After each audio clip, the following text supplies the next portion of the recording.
balingami banembal pe basi encore et toujours le répéter. togo zonga la kaka Notre Seigneur, ngolo de notre Seigneur. na nkolo na Nous biso sommes si heureux et si reconnaissants tozali na qu'il esengo nous a préservés pe jusqu'à cette heure. reconnaissant na ndenge abateli biso eti na ngongo oyo Miséricorde, na et mbosawa na ye continuer à nous conduire. akokoba na kokamba biso Avant que nous prions prier ensemble, je voudrais lire nalingi aliboso tobondela elongo nalingi kotanga na psaume 5 Lisons Psaume chapitre 5, verset 2. psaume 5 verset 2 Mes paroles, yoka maloba na ngai o nkolo sois attentif yokela ngai na kolela na ngai écoute ma force supplication. yoka kolela na ngai ya makasi o kumu na ngai Ma prière. zambe na ngai yamba malombo na ngai C'est quelque chose de très particulier. eza eloko ya bokeseni C'est aussi le désir de tous nos cœurs. mpe eza mpe baposa na mitema na biso banso Écouter nos paroles, ete nzambe ayoka maloba na biso puisse être attentif azalaka angele lorsque ntango tozomilelalela nous sommes dans certaines situations. ntango tozali na likambo moko ya kokoso De Dieu David ici. ndenge davide alobi yango awa Et, oui, il tenait beaucoup à ce que, oui, sa prière ne soit pas seulement davide alingaki que ke les paroles, malombo na ye ezala pamba boye te kasi eyokana epai ya nzambe je crois que nous aimerons aussi nalingi ete entendre nos paroles et biso mpe tolingi ete ayoka maloba na biso attentifs à nos gémissements. alela ayoka kolelelele na biso Dans le même monde, pomba te tozobike na mokili moko moko oyo parfois dans différentes situations. toza na makambo ya pasi ekeseni biso na biso Le seul désir posa moko oyo toza nango Dieu puisse nous ezali ete nzambe ayokela biso qu'il nous entende. kobebele koyokela biso te Soit aussi il puisse nous entendre. kasi Soit attentif na poko na lelo à ce que nous asalaka angele na oyo tozoyebisa ye mais nous voulons vraiment qu'il nous aide. tolingi ye asunga biso na baposa na biso nyonso Assiste chaque jour. asunga biso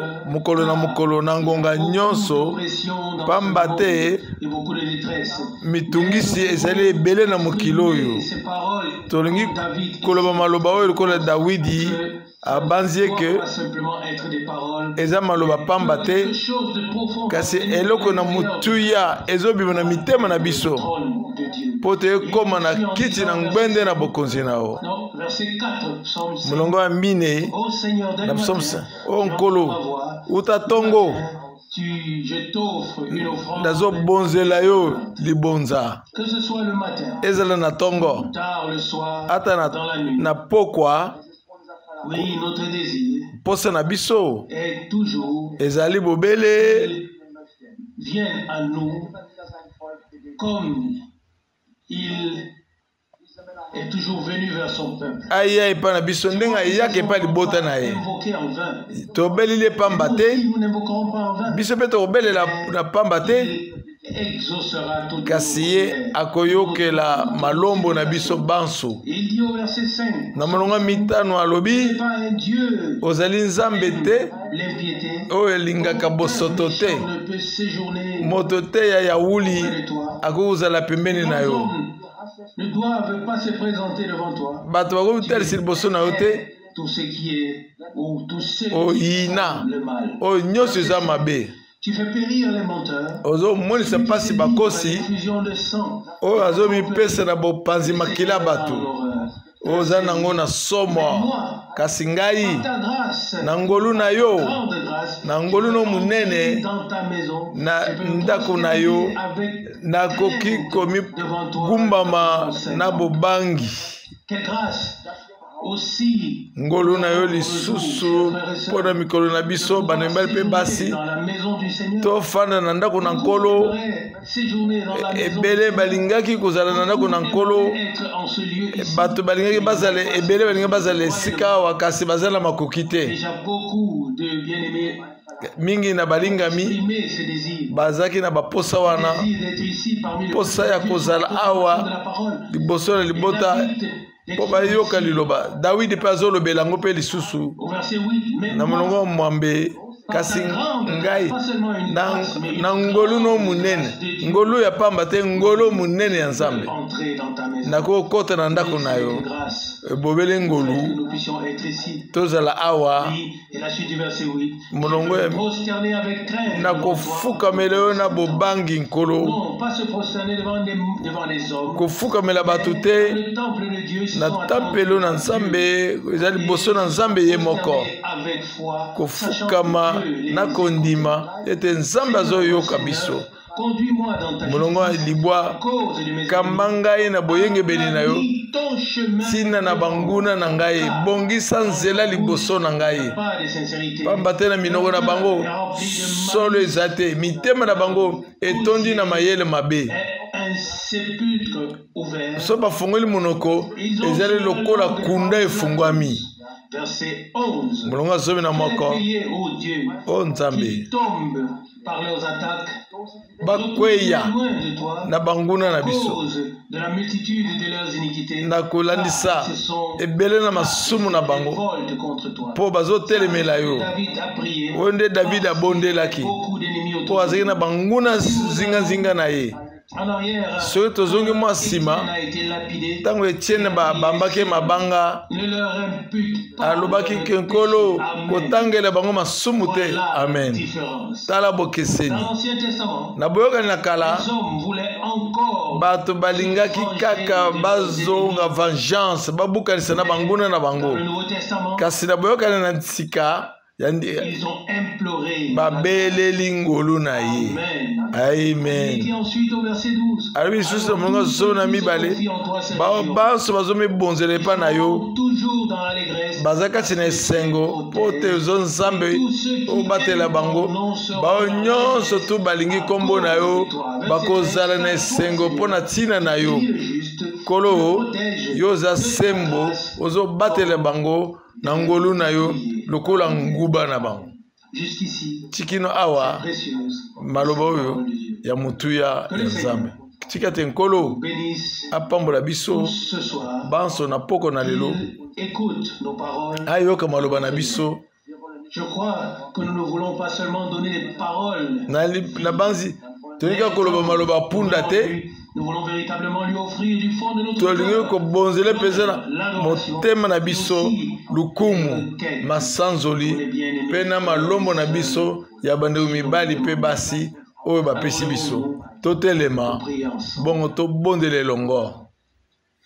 Dieu fidèle, Nzambe ya sembo, nous venons devant toi dans l'humilité, toyeli bosono na bosokisami avec les esprits courbés, na mitema na biso gumbami de nous permettre selon ta grande grâce kopesa biso nzela kolansa ngolu no munene tofukama na ndako na yo mu e otie biso liboso na biso liloba na yo opambola pe biso okoba pe kolobela biso kolo zwa masumu na biso na nko mabunga na biso nyonso ezalaki na malamu te nyonso ezalaki malamu te na bomoi na ngai pe na bomoi na baninga mpo toza bolembo na botao kasi tozotala epa na yo tolukumisa yo oyo memeli biso ntina ngongo oyo kolo toza na esengo mpona kozala elongo na oyo osili kozala na bango na mawa pesa biso ngolo na biso banso na bawe banso baza na makanisi na bango na esika oyo kasi bazali na bozeli oyo toyo kosunga bango yokela bango nkolo yokela pe biso mawa yoka maloba na biso nkolo yoka malombo na ngai yoka kolelele na biso oyebi mitema na biso oyebi malombo na biso nkolo oyo ezali kati na biso ya mitema oyo oyebi yango o ngolo na yo sala yango na ebele ya bato kolo tozokumisa yo tobondeli yo osenga pe opambola baninga mususu bandeko mibali mpe basi basengi yo okolo oyokela bango nyonso mawa po te toyebi obongwani te ozali kaka oyo azalaki ti suka ozali na ngolu maboko no ya mawa esembolami nde wana tobeleli yo pambola mpe ndeko na biso ntango akolobela biso na poko na lelo tia maloba no na monoko na ye nkolo pambola ye pambola biso banso biso bao tokoyoka sunga mpe biso okumisama osanzolama na kombo na Yesu Kristo amen. Louange et remerciements soient rendus au Seigneur. Matondo ezongisama na nkolo.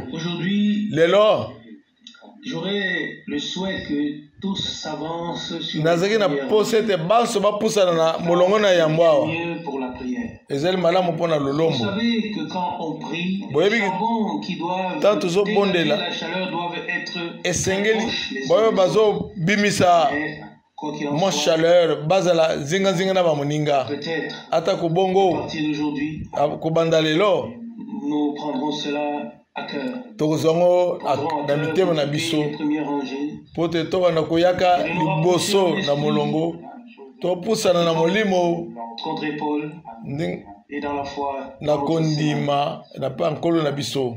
Je suis désolé, j'avais un certain nombre bolimbisi qui sont restés nazalaki na masengei ebele etikali na mesa kasi nzambe ayebi biso banso tous les besoins, nzambe ayebi baposa nyonso pas seulement les nôtres, bobeli ya biso kaka te qui se trouvent partout. Na bawe banso baza bisikali nyonso na mokili. Tout à l'heure, na kala awa kaka j'ai été touché, na simbamaki que ce soit une chose terrestre, atako eza makambo mokili parce que j'ai été si souvent en Inde. Po tango iso nazalaka na Inde, quand j'ai appris que la présidente avait été assassinée, présidente na Inde babomaka ye na bato oyo baza kobatela ye.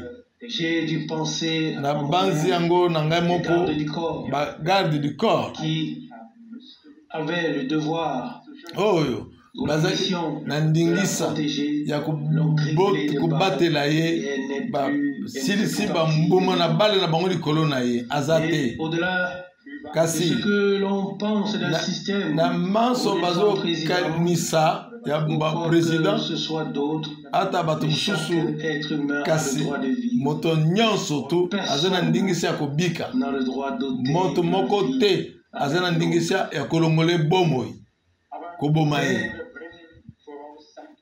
Comme le frère Branham l'a prédit, ndenge Branham asili kosakula yango alobi te mokili ekozala esika bato ya liboma. C'est ainsi qu'il en est aujourd'hui. Nous devons veiller à vraiment pointer nos armes, nous préparer contre toutes les tentatives de l'ennemi et garder le temps. Le week-end dernier,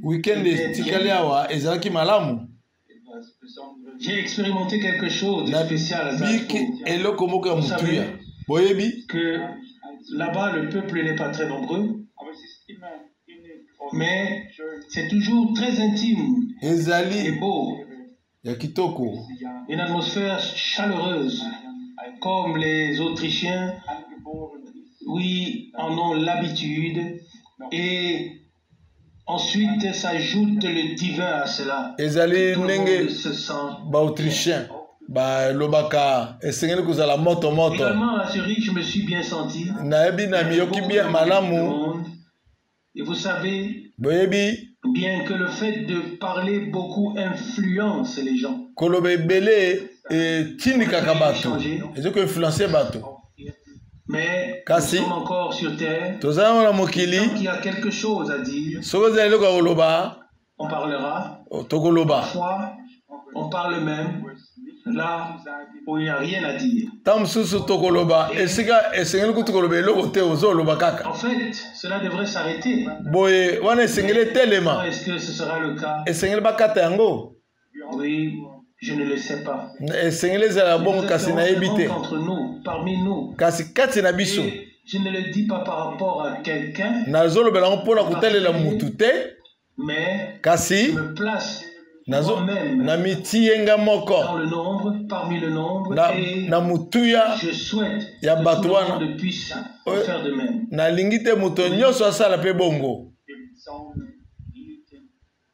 Oui. J'espère, oui, que nous puissions tenir notre langue en bride. Nous ne disions rien à personne, à moins que nous ne soyons convaincus que c'est et si c'est quelque chose de négatif,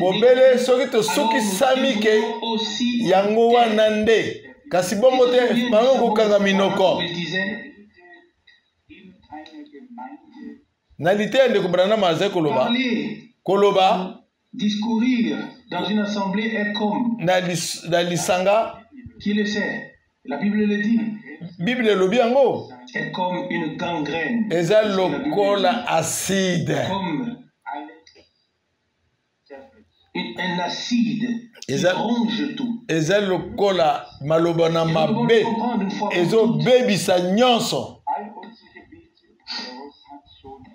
Toutes nos prières, déjà mentionnées.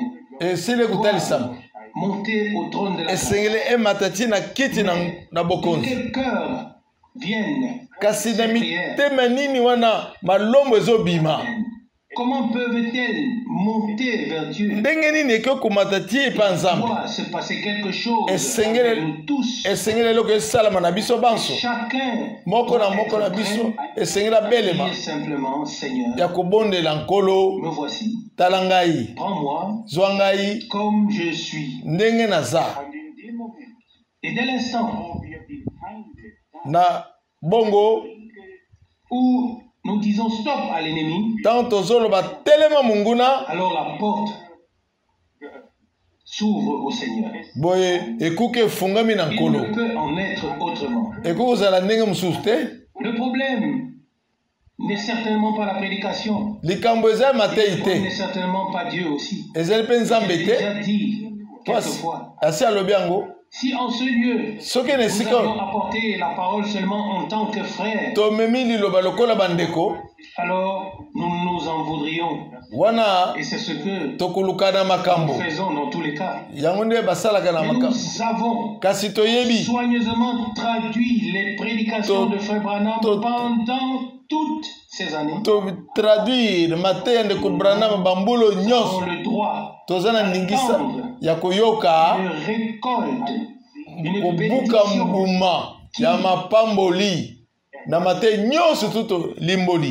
devrait correspondre à la parole qui nous a été adressée.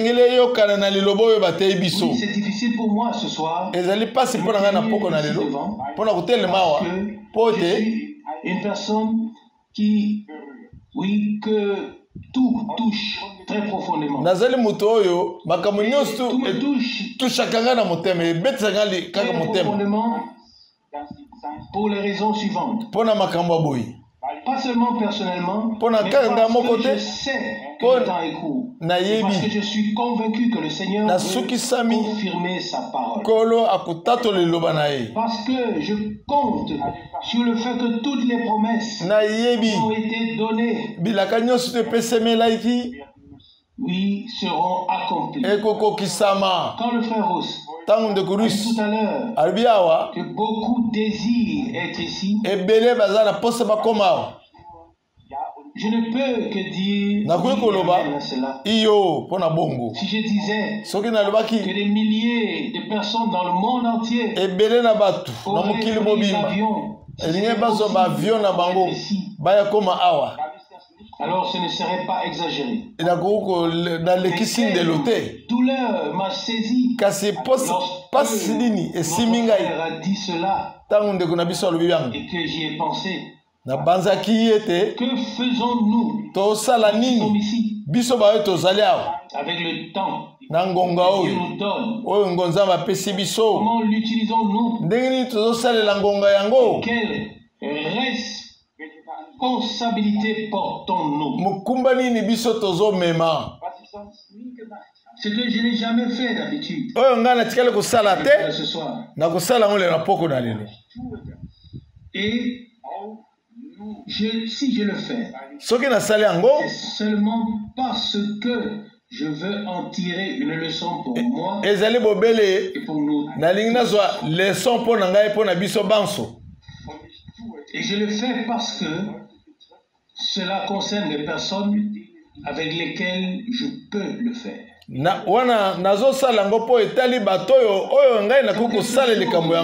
A été dit, je n'ai jamais posé des questions. Cela m'a simplement ému. Mais je ne suis jamais allé vers quelqu'un et je lui ai demandé si c'est vrai.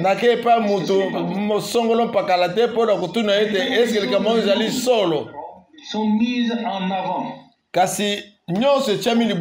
Et que des personnes sont nommées. Et que ce qu'elles sont censées avoir dit est également cité. Si on a de vrais doutes à ce sujet, on doit avoir la possibilité de demander si c'est vrai. J'ai fait. Je lui ai demandé et je lui ai aussi demandé à la sœur. N'a rien dit. Elle aussi. Elle n'a passé aucun coup de fil en ce qui concerne ce sujet. Je mentionne cela seulement pour montrer en ce lieu combien il est dangereux de continuer à dire ou à faire circuler des choses absolument jamais comparables, même nous devons comprendre que nous ne sommes pas là pour transporter de telles choses. Que si elles devraient vraiment exister, nous sommes ici en tant que frères. Répondre aux questions des frères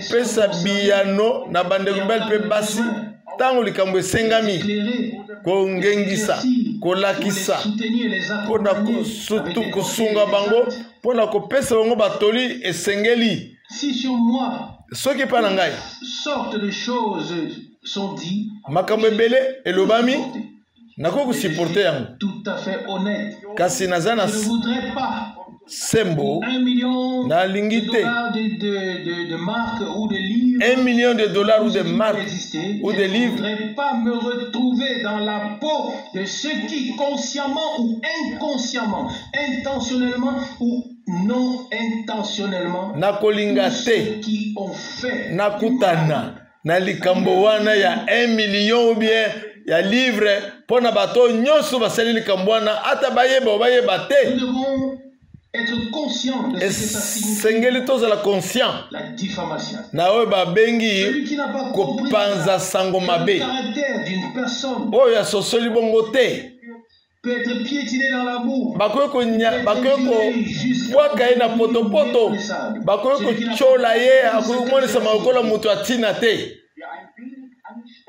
Aucun incroyant et d'éducation. Il n'y a aucun incroyant avoir ou se permettre un tel comportement. Donc les hommes qui souhaitent passer l'éternité ensemble. Que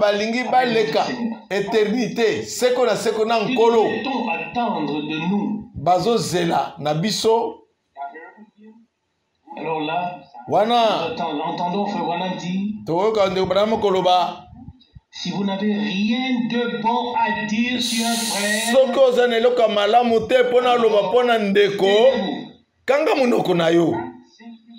si nous croyons effectivement soki tondimi sol avoir été gracié, trouvé que grâce. tozwaki ngolu liboso na Nzambe Alors nous devrions tosengelaki garder le respect kobomba limemia devant le Seigneur, liboso na pour sa nkolo parole, mpona liloba na mais ye aussi le respect les et uns des puis limemia mpona baninga mosusu. autres. Les croyants Mondimi ont avec cela le plus grand problème. na likambo ngo eza munene mpona bango. On pense qu'on a joué ensemble dans le sang. Babanzi ete tosakanaki na zelo moto nyonso topesa nzela Ainsi. ako asakana na moninga boyi te. Cela ternit toujours Wana la communion. ebebisaka bomoko kati na biso. On parle au lieu de prier. Wazoloba nesika kobondela. On fait que faire ceci et cela. Yalingi kosala boye sokolo pa likambo boye na On ne boye. peut pas continuer ainsi. Tokokoba bongo te. Nous avons donné de tout notre cœur, notre engagement dans le royaume de Dieu. Topesi na motema na biso Mais mobimba avec un objectif. epai na Cet Nzambe. objectif Kasi doit consister à ce objectif na biso qu'une épouse, esengeli une ete épouse parole, mwasi puisse liloba être présentée azala à l'époux, epai atelisama epa puisse mobali être mise à part atiama et mopanzi préparée comme résultat de la abongisama proclamation lokola de la mbano parole. ya litatoli ya liloba. Peut-être Ta mosusu que nous entrons maintenant dans une toute nouvelle phase. tokoti ne eteni mosusu ya Dans la sika crainte de Dieu, oyo ya bobangi le Nzambe respect ya limemia de sa parole, ya liloba na ye. ou une phase où l'on reconsidère ce qui peut être le résultat de ce que on dit. Tokoti na eteni oyo esengeli eyano ezala na oyo tozoloba Vers le Seigneur, epai na nkolo. et si ce que nous confessons de la bouche oyo tozotatola na bibebo na est biso précieux pour nous, eya mutuya mpo na biso savoir la parole de Dieu, na koyeba liloba na Nzambe epe na ntina na Nzambe, comment devrions-nous ndenge nini esengeli biso proclamer totatola liloba avec nos lèvres na bibebo na biso ce qui est devenu grand pour nous. oyo ekomi munene mpo na biso. Alléluia. Alleluya. Il est dit dans les Actes des Apôtres au chapitre 2, elobami na misala na bantoma na mokapo ya mibale lorsqu'il fut rempli de l'Esprit, ntango ils batobisamaki annoncèrent les na molimo grandes mosantu œuvres de Dieu. basakolaki misala minene ya Nzambe. Un homme qui a Moto. trouvé grâce aux yeux de Dieu, azwi ngolu qui est liboso na rempli Nzambe du Saint-Esprit, atondisami na n'a molimo qu'une santo seule tâche. aza na mokumba moko. Alléluia. Haleluya. Celle de proclamer les Ezali grandes bobele œuvres ya de Dieu. kotatola Alléluia. misala minene ya Nzambe. Il y a quelques Alléluia. versets que j'ai notés rapidement tout à l'heure. naza na baverse na komi na lombango na proverbe awa. Salomon était un homme Salomon azalaki avec une sagesse mutu de vie, azali na bwanya na avec Nzambe l'expérience. epe na libiki. Nous allons peut-être lire du chapitre 26 jusqu'au chapitre 24. Tanga proverbe 26 tikino na 24. Proverbe chapitre 26. Proverbe chapitre 26 verset Là où le 24. bois manque, le feu s'éteint. Et là où il n'y a pas de rapporteur, esika bandiete ezate moto pe ekufi ezali bongo epai balobilobi bazate kimi ezali. sur le feu, alors le feu continue à brûler. Alors soki ozwi bakodi otie na moto Il n'y a plus de bois, soki bandiete ezate le four aussi s'éteint. wana pe moto pe ekufi. Et il serait temps, grand temps, Ekozala ngonga que le four ngonga s'éteigne. munene ete fulu ekufa. Il est dit ici, Elobami awa dans la suite na elandi du verset 20, et là où il n'y a pas de rapporteur, les disputes cessent. esika balobilobi bazate kobendena pe ekatani. Dieu, si cela était vrai, Soki yango ezalaki solo si cela était le cas au milieu de nous, s'il s'il n'y avait plus de disputes, enfin le calme et la paix, et nous pourrions servir le Seigneur entièrement consacré sans souci. Les charbons attisent les braises, et le bois et l'homme attise la dispute. Sermon sur la montagne. Ceux qui procurent la paix. Alléluia. Wana tozala bana na Nzambe. Lukani kimia na kobulisama. Moto soki azangi yango akomona kimia te. Il est dit plus loin dans Proverbe 26, Proverbe 26, 22. Les paroles du rapporteur. Mosala ya mumemi sango eza nini? Qui descendent jusqu'au plus profond. Verset 23. Comme des scories brillants. Dont est recouvert un vase. Ainsi sont les lèvres brûlantes d'amour et un cœur mauvais. Si nous prenons ces paroles à cœur, si nous les prenons vraiment à cœur, et si nous disons Seigneur, aie pitié de nous à cause de ton Saint-Nom. Toute parole de Dieu et pourtant la pure vérité. Parole de Dieu. Pour que nous puissions la croire et non pas seulement la croire, l'approuver intérieurement et dire c'est pas le cas. Fait qu'il en soit ainsi. Si nous pouvons tous mesurer la portée, les conséquences de ces choses,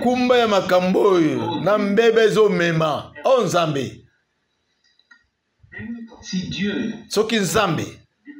nous fait grâce, alors nous nous efforcerons de faire en sorte que sa parole fasse dans notre vie ce pourquoi il a été envoyé, ce pourquoi il a été écrite. Il reprend le verset 22. Les paroles du rapporteur sont comme des friandises qui descendent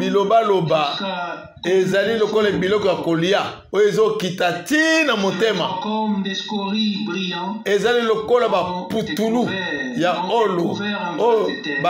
ainsi sont des lèvres brûlantes et un cœur mauvais.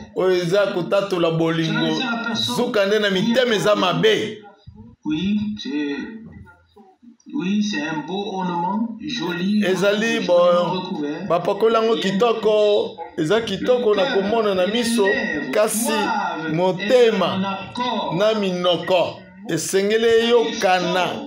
Y en arriver. À ce point.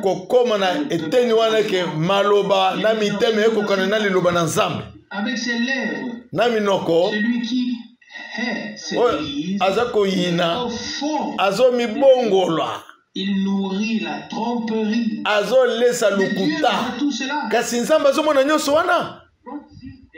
Dieu voit tout. Il entend tout. Il est écrit dans la suite, au verset 25, au verset 26. Lorsqu'il tient des propos aimables, ne faites pas confiance. Domination dans son cœur. Parce que na motema na ya bombi mbindo. Mais si la haine se cache sous des déguisements, sa méchanceté ezobata na mayele ne mabe kasi ki ya wuli na ye ekomonisa na lisanga pour juger. toza wana mpona kosambisa te devrait être clair pour nous tous. esengeli Nous sommes ici. banso tokanga mitema minoko na biso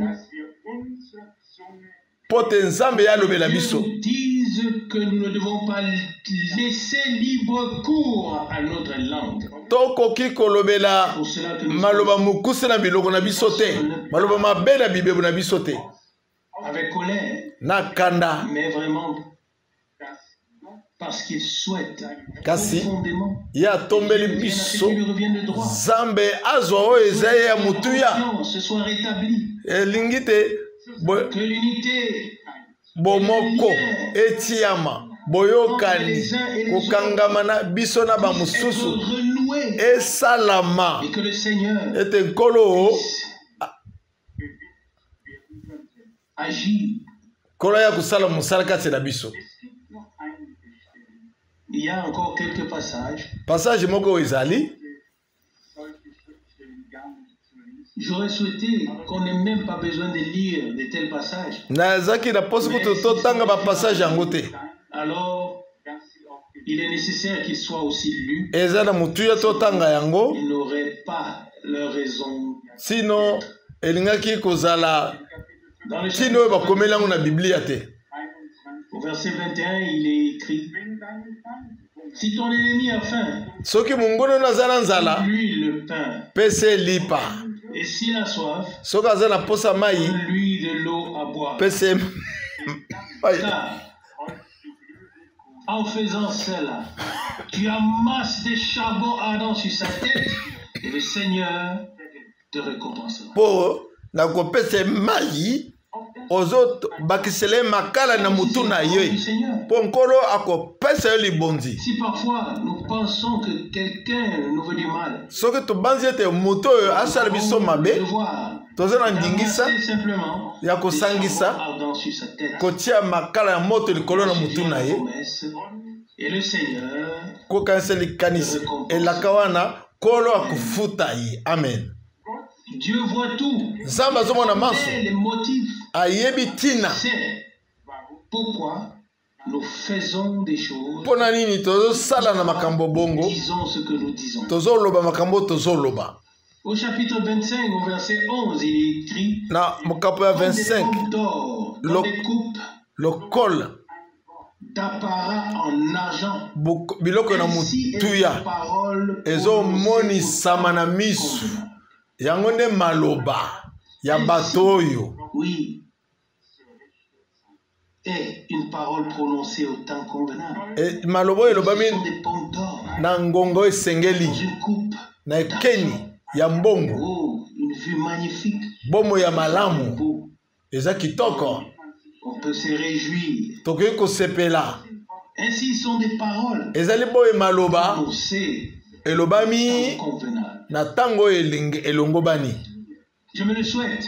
Na tombeli ngai moko pe na tombeli pe bino banso pour que nous ayons la possibilité pote tozala na makoki par la grâce de Dieu na ngolo na Nzambe suivre et d'appliquer ces choses. Po kosalela makambo yango na sukisami aidera chacun d'entre nous kolo akosunga moko na biso po asalela yango. Nous pourrions continuer, tokoki kokoba, passer outre koleka ces choses. Makambo yo.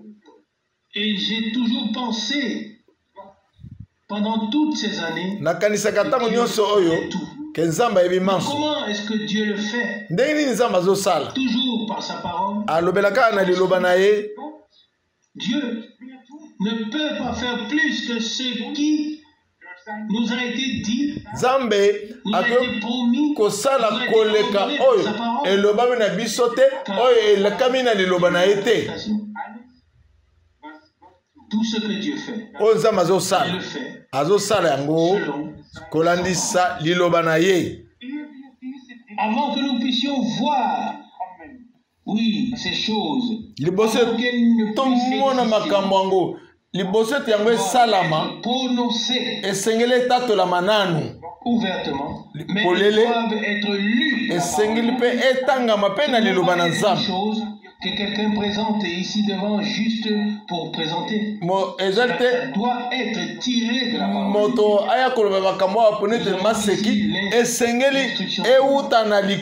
Au chapitre 24, verset 11,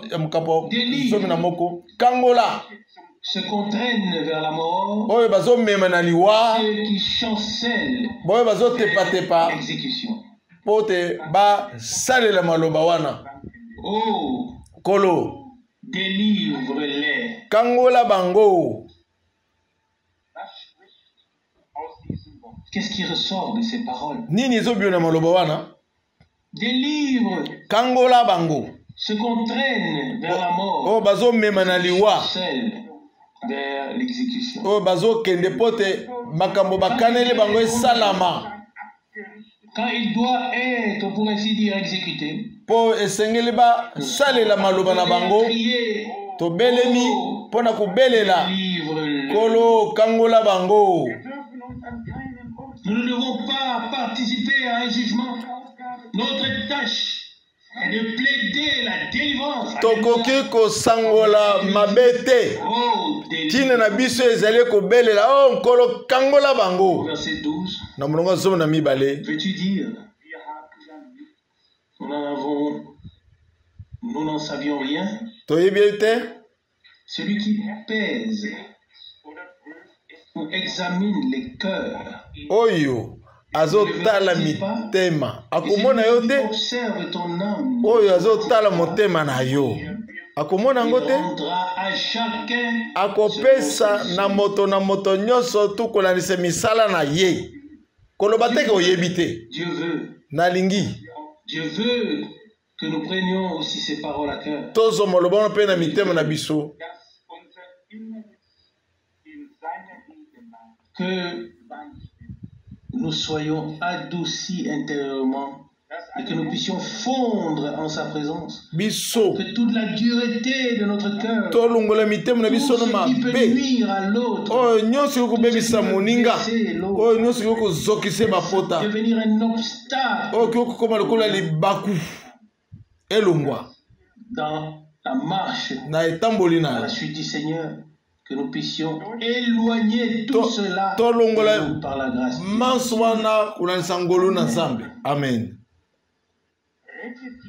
Délivre, il reprend le verset 11. Kangola. Psaume 24. Verset 11, psaume 24. Ceux qu'on traîne vers la mort. Kangola, bateau, bazo, memanaliwa. Oh, délivre-les. Kangola bango. Veux-tu dire, verset 12, nous n'en savions rien. Toyebi elo côté. Celui Oyo.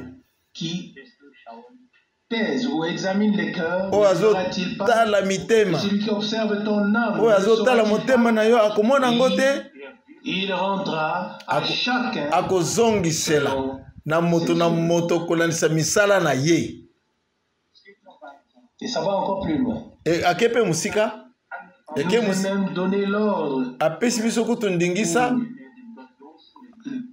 Il s'agit plutôt de ceux-là qui sont incrédules, qui ne connaissent pas Dieu. Qui craignent Dieu, ne le feront pas, ne feront pas ça. Il est dit 24:15 elobami. Ne tente pas méchamment des embûches dans la demeure du juste. Le lieu où il se repose. Tombe et se relève, mais le méchant tombe. Kasi bayenge beni bakoyaka batelemaka kasi bato na yauli bakotelemate bonya ya bule dans sa parole. Ezana maloba na ye. Pas la sagesse des hommes, mais la bonya bato te ya nzambe. Il y a aussi la sagesse de vie. Kasi bonya pe ya nzambe ezali. Pensez-vous que Dieu ne savait pas quelle instruction nous aurions besoin en tant quel conseil, tout ce qui devait nous être dit a pris une forme humaine Il est venu sur cette terre. Il a traversé toutes les épreuves.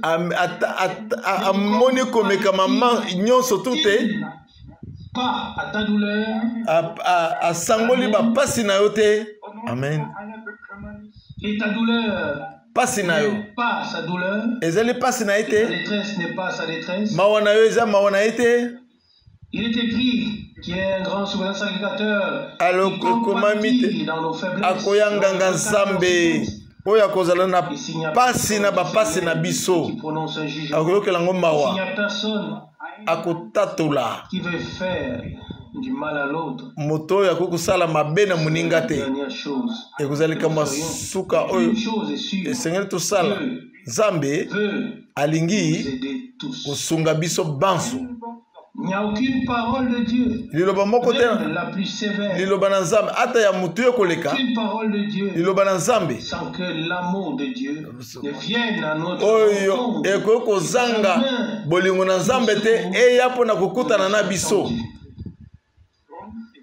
En principe, dans chaque parole de Dieu, il y a une aide, na mutuya ezena kolendisa ce dont nous avons besoin. Si le Seigneur pouvait nous accorder la grâce de nous distinguer de tous les autres, de faire une différence, de savoir que notre langue a été embrasée par le feu divin. Pointe pour dire glorifier Dieu et nous édifier les uns les autres. Nous devons tous contribuer à pour sa part. Moko na moko eteni na epe. Amen. Et pourtant, si peu d'entre nous ont la possibilité de servir le Seigneur de manière bazana makoki ya kosalela nzambe musala. Bato nyonso bakoki te eba évangéliste te. Kasi biso banso tozana makoki ya kosalela nzambe na lolenge ya bosoki sami. En tant qu'homme lokola bato qui ne vivent plus pour eux-mêmes, ozo kobika pona bango moko te, mais qui vivent kasi bazo bika pona nkolo. Nous ne savons pas quand le Seigneur reviendra. Ta nkolo akoya. Nous savons une chose. Toyebi eloko kakoya kala mingi te. Et jusqu'à la fin, je croirais. Tikino na suka na kondima. Et ça jusqu'à la fin. Tikino na suka na kondima. L'église sera comme elle était au commencement. Ecclesia ekozala ndenge ezalaka na ebandeli. L'une parle du fait que l'amour se refroidira chez beaucoup parce que l'injustice abondera. Ekofulama pambate boyenge beni ekozala. Kasi de la même manière, na lolenge moko wana dans l'épouse de l'agneau, na mwasi ya mpate le premier amour, bolingo ya yambo esengeli ezala. Et je voudrais croire puis na ningi kondima nous pouvons en faire partie. Pe tozale longo na bango na ngolo wana na ngolu kozala na mwasi na libala ya mwana pate. Tesengeli komona pole na ba nyonso bazopusana pembeni na biso. Ngai pe nasali yango te. Ngai pe na mingi zangaki kosala malamu na telema lokola mofarisai te. Kolo nazali likolo ya baninga nyonso te. Naza moto azoyoka pasi na ye na mawa na ye. Notre Dieu, Nzambe na biso aza na ngolu alingi asunga biso kotalisa biso nzela nous pouvons être une bénédiction. Ndenge nini tokoki kozala lipamboli baninga mpe bamosusu. Ndenge nini Nzambe akosalela biso mosala. Amen. Qu'est-ce que Jacques écrit? Jacques a commis nini? Tous les passages de l'écriture. Toyebi makomi manso ya a commis d'une même source ne peut jaillir le doux et l'amer. Na liziba moko moko wana ekoko bima mai ya malamu na mabete. Cette source doit alors jaillir. Na source moko esengeli oyo ya kitoko. Oyo moto nyonso akumiyoka malamu. Lorsque nous ouvrons nos bouches, tango tozwana minoko na biso doivent être bénis. Amen. Bamususu pe bakupambolama. Amen. Abraham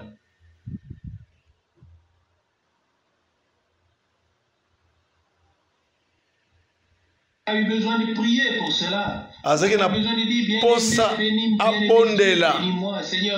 Molinga mi pambola ngai te. Nzambe ayebisi. Je te bénirai. Na pamboli na kupambola yo. Tu seras une source. Okozala liziba. Verset 2. Terminé.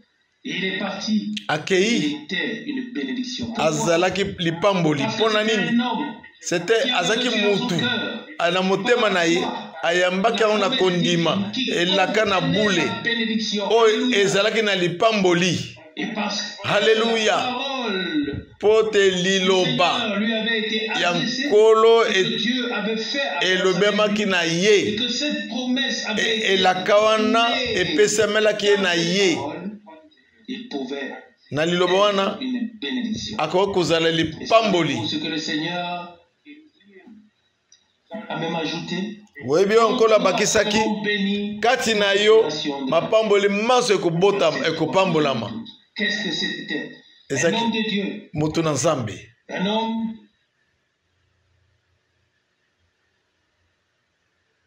comme toi et moi. Bososola. Qui habitait à Ur en Chaldée. Azoko fande na Ur na Chaldée côté à fleuve kuna. Et soudain, kasi na poasa entre dans sa vie. Nzambe akoti na bomo na ye. Hallelujah. À partir du moment na tango wana Dieu est entré dans sa vie. Nzambe akoti na bomo na ye. Un tournant s'est produit. Pe abalusi misu na ye. Il avait un chemin devant lui. Azaki na nzela liboso na ye. À atteindre.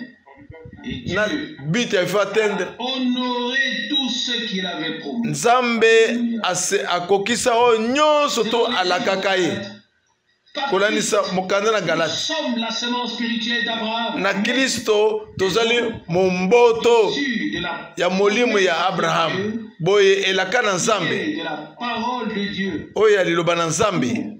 Des hommes issus de la promesse, bato oyo de la parole de Dieu. Bauti na elaka na kotalisa liloba na Nzambe. Dieu a promis. O Nzambe alaki esengeli ekoma solo. Mais cela ne peut être le cas wana si nous nous mettons vraiment à la disposition. Ekosimbaka soki tomiti penza na disposition ya nkolo. Soki toza pe na makoki ya kososola oyo eze kolendisa. Natali na sima lelo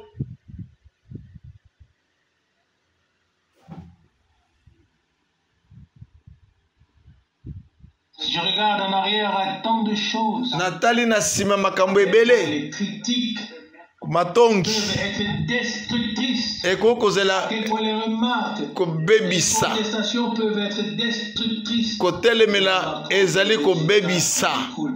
Et parfois je me suis posé la question. Tamsusu na mituni mutuni na kimia.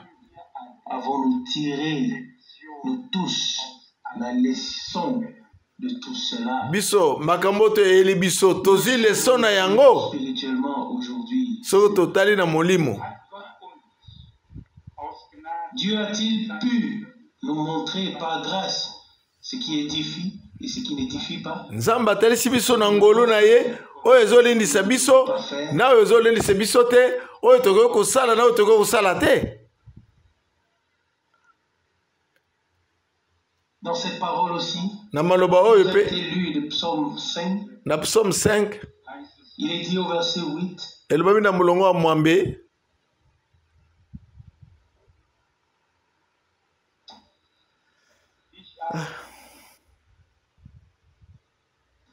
mais moi, kasi ngai par ta grande grâce, na ngolu na yo ta maison. nakoti na ndako na yo nakoki kufukama na bobangi liboso na tempelo na yo. Amen. C'est ainsi que nous voulons le faire. Nde wana tolingi kosala Venir dans la présence de Dieu. Koya na liboso na Nzambe Sainte crainte. na bobangi ya bule Et dire Seigneur. Koloba nkolo.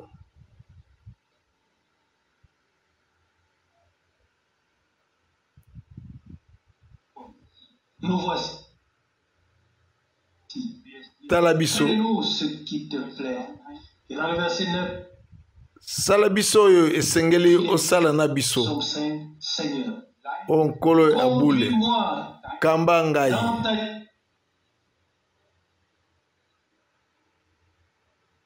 Justice. Kamba nga na boyenge beni na yo. Na tina banguna na nga. O babongisi na nzela. Devant moi. Liboso na ngai. Pas seulement mon chemin. Bobela nzela na ngai te. Ton chemin. Nzela na yo. Amen.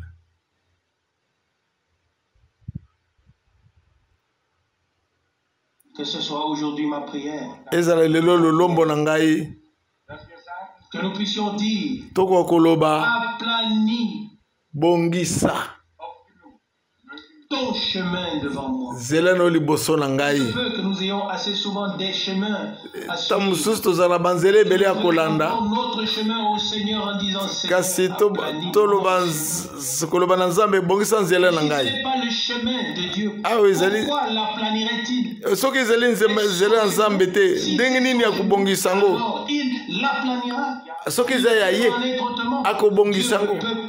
Nzambe akoki te kokanisa biso na nzela na biso kasi biso tokokondima na nzela oyo ya ye Nzambe wana nde motindo na Nzambe. Kolo kambanga na boyenge beni na yo mpo na banguna na ngai bongisila ngai nzela na ngai liboso na yo. Oyo nde kobelela motema na ngai na poko na lelo bongisa nzela na yo liboso na ngai. Qu'est-ce qui a été écrit par Jean? Nini bakomaki na Yohane bakotambola liboso na yo pour préparer le chemin. Pona kobongisa nzela. Ce doit être le chemin de Dieu. Esengeli ezala nzela na Nzambe. Le chemin ne conduira pas. Oya biso ekokamba biso te. Verset 10. Molonga zomi po ete na minoko na bango bosolo eza te. Oya mutuya tokoloba kolo kambanga na boyenge beni na yo mpo na banguna na ngai pe bongisa sela na yo liboso na ngai. Amen. Amen. Comme ce serait beau si nous pouvions tous invoquer le nom du Seigneur. Denge kuza kitoko po biso banso tobelela kombo na nkolo na mitema na biso kolo baite. Oh nkolo bikisa ngai. Le chemin de la vérité. Tala banzela na soki ezali na nzela ya bosolo. Soki nazana likolo na nzela na yo. Vous connaissez le témoignage de Frère Branham? Boyebi litatu ya ndeko Branham. Lorsque cette déclaration prophétique tango na litatolo ya lisakoli a été donnée epesemelaki disant tu as fait le bon choix. Koloba na ete opona nzela malamu. Ile wana ezaki nzela malamu. Mais pour qu'il soit juste, pote nzela na yo okokusala nzela na yo mais soki po ezala sembo esenge ezala na nzela na Nzambe. Est-ce que Dieu ne le lui est accordé par grâce? O Nzamba pesele na ngolu. Et on verra alors tokomona s'il en est ainsi. Soki za bongo Dieu soki Nzambe y mettre sa bénédiction. atie lipamboli na ye. Amen. Montre-moi ton chemin. Talisenga nzela na yo. Donne-moi la force pesenga makasi de suivre. ya kolanda nzela na yo. Alléluia. Nkolo révèle-moi fongolela ngai mokano na yo. Donne-moi la force pesenga makasi de la faire. ya kosalela ngo. Et si nous disons cela au Seigneur, de toute notre âme ce soir, il nous exaucera. Amen. Parce que c'est une prière selon son cœur. Et si David a prié, David a que nous pouvons prier. Et David a été exaucé. David a yokamaki pona nini? Nous pas exaucés. Pona biso ba yokela biso te. Amen. Que le Seigneur vienne Kolo aya na lisungi na biso. Que le Seigneur vienne à notre aide. Kolo asunga biso. Et aussi à l'aide de tout. Pena lisungi na banso. Son peuple sur toute la terre. Libota na ina mukili mobimba. Très bientôt. Kalamingite. L'expérience. Kosala libiki. Puissance de sa gloire. La nguya ya kembo nae. Amen. Amen. Lui, qui s'est donné tant de mal, qui a fait preuve de tant de patience à notre égard, preuve d'une telle miséricorde jusqu'à ce jour, que nous ne puissions pas, oui, simplement nous en aller en pensant que tout est en ordre, mais que nous puissions toujours nous examiner devant sa face, nous présenter devant lui en disant Seigneur, nous voici. Fais de nous ce qui te plaît. Et à partir du moment où nous avons vraiment mis et placé notre cœur, tout notre être, et aussi nos lèvres, dans les limites de la parole, par la grâce de Dieu, il ne pourra pas en être autrement que le Seigneur confirme sa parole et la révèle. Combien voudrait que Dieu se fasse connaître dans sa gloire? Alléluia. Il ne peut pas en être autrement. Cela doit être ainsi. La parole de Dieu est vraie et il est véritable. Il est fidèle dans tout ce qu'il fait, tous ses témoignages, toutes ses ordonnances, tout ce que sa sainte bouche a dit. C'est éternellement vrai et nous pouvons nous y fier. Oh, si nous pouvions croire et nous mettre à la disposition du Seigneur, et nous verrions nous aussi la gloire de Dieu. Amen. Amen. Levons-nous. Père Céleste, nous te remercions pour ta précieuse et sainte parole. Nous sommes maintenant de nous aider de notre vie où il nous est encore permis de te rencontrer. Notre Dieu, d'aider ton peuple. Pour toutes ces paroles précieuses. Pour les réprimandes. Pour les paroles d'avertissement. Car aucune parole n'est écrite en vain. Pour que nous soyons corrigés.